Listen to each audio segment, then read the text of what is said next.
روزی روزگاری در بارسلونا بازیکنی بود که همش دعوا میکرد تا اینکه ناخدا پویول نماد مرام بارسا، ترس بازیکن‌ها دستاش همیشه بوده ی اخطار، قرقاتی پر فریاد، عصبانی بود و عزادار، لباسش آبی اناری، داد زد بیاد تو گاوی.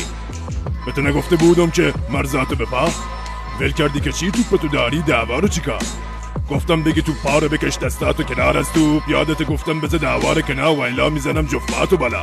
پویول غلافم نگو، غلافم نکن، این زمین کوچیکه، خواستم ردشم حواسم نبود. تازه چطور؟ به ما حرام به تو واجبه که بارسا سند گرفته هستن، پیشیش دنگشو داده بکن. نبی این باشگاه ناموسته، پدری همیشه جاسوسته، بچه آخبه والله هنوز رو لپا جابوسته، دور میکنی بارسا رو از رسیدن به جامهای فردا. باید مریخ سوقاتتو نگه نذارید کناری دعوا رو.